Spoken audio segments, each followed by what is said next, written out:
वेदों का ज्ञान, उपनिषद और उपनिषदों का सार है गीता। भगवान श्री कृष्ण ने कुरुक्षेत्र के मैदान में महाभारत युद्ध के दौरान अर्जुन को जो ज्ञान दिया था वह गीता के नाम से प्रसिद्ध हुआ। गीता में जीवन की हर समस्याओं का समाधान है। गीता में हर तरह का ज्ञान है। लेकिन आओ जानते हैं गीता ज्ञान की प्रसिद्ध 10 बातें। नंबर 1, ना कोई मरता है और ना ही कोई मारता है। सभी निर्मित मात्र हैं। सभी प्राणी जन्म से पहले बिना शरीर के थे। मरने के उपरांत वे बिना शरीर वाले ही जाएंगे। यह तो बीच में ही शरीर वाले देखे जाते हैं, फिर इनका शोक क्यों करते हो। नंबर 2, आत्मा को ना शस्त्र काट सकते हैं और ना ही आग उसे जला सकती है, ना पानी उसे भिगो सकता है, ना हवा उसे सुखा सकती है। नंबर 3, हे अर्जुन, तू न शोक करने योग्य मनुष्य के लिए शोक करता है और पंडितों के वचनों को कहता है, परंतु जिनके प्राण चले गए हैं उनके लिए और जिनके प्राण नहीं गए हैं उनके लिए भी पंडित जन शोक नहीं करते। एक न एक दिन सभी मारे जाएंगे। कोई आज मर रहा है तो कोई कल मरेगा। यह मृत्यु लोक है और मृत्यु ही सबसे बड़ा रोग है। मृत्यु को छोड़कर अमृत के बारे में सोचो। नंबर 4, कर्म पर ही तुम्हारा अधिकार है, लेकिन कर्म के फलों में कभी नहीं। इसलिए कर्म को फल के लिए मत करो और ना ही काम करने की तुम्हारी आसक्ति हो। जिसका मन अपने बस में है, जो जितेंद्रिय एवं विशुद्ध अंतःकरण वाला है और संपूर्ण प्राणियों का आत्मरूप परमात्मा ही जिसका आत्मा है, ऐसा कर्मयोगी कर्म करता हुआ भी लिप्त नहीं होता। कर्मों में कुशलता को ही योग कहते हैं। नंबर 5, क्रोध से मनुष्य की मति मारी जाती है, यानी मूढ़ हो जाती है, जिससे स्मृति भ्रमित हो जाती है।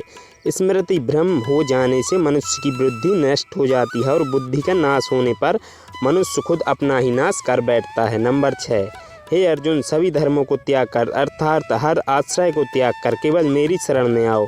मैं तुम्हें सभी पापों से मुक्ति दिला दूंगा। इसलिए शोक मत करो। माया द्वारा जिनका ज्ञान हरा जा चुका है, ऐसे आसुर स्वभाव को धारण किए हुए मनुष्यों में नीच दूषित कर्म करने वाले मूढ़ लोग मुझको नहीं भजते, परंतु उन अल्प बुद्धि वालों को वह फल नाशवान है तथा वे देवताओं को पूजने वाले देवताओं को प्राप्त होते हैं और मेरे भक्त चाहे जैसे ही भजें अंत में वे मुझको प्राप्त होते हैं। नंबर 7, काम, क्रोध तथा लोभ, ये 3 सभी प्रकार के नरक के द्वार हैं। सर्व अनर्थों के मूल्य और नरक की प्राप्ति में हेतु होने से यहाँ काम, क्रोध और लोभ को नरक के द्वार कहा है।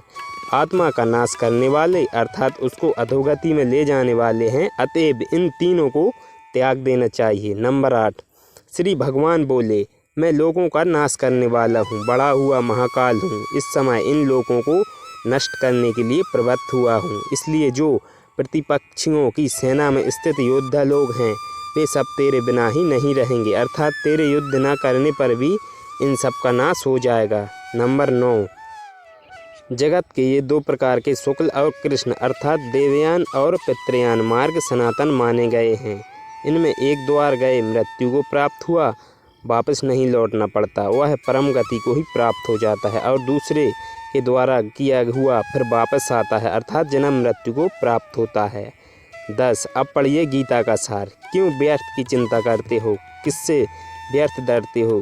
कौन तुम्हें मार सकता है? आत्मा न पैदा होती है न मरती है। जो हुआ वह अच्छा हुआ, जो हो रहा है वह अच्छा हो रहा है, और जो होगा वह भी अच्छा ही होगा।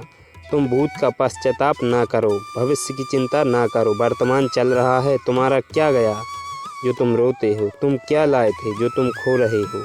तुमने क्या पैदा किया जो नाश हो गया? ना तुम कुछ लेकर आए हो, जो लिया यहीं से लिया, जो दिया यहीं पर दिया, जो लिया इसी भगवान से लिया, जो दिया इसी को दिया। अगर कहानी अच्छी लगी हो तो हमारी वीडियो को ज़रूर लाइक और चैनल को ज़रूर सब्सक्राइब करें। ऐसी इंटरेस्टिंग वीडियो हम लाते रहेंगे। जय श्री कृष्ण कमेंट में सभी लोग लिखते हैं।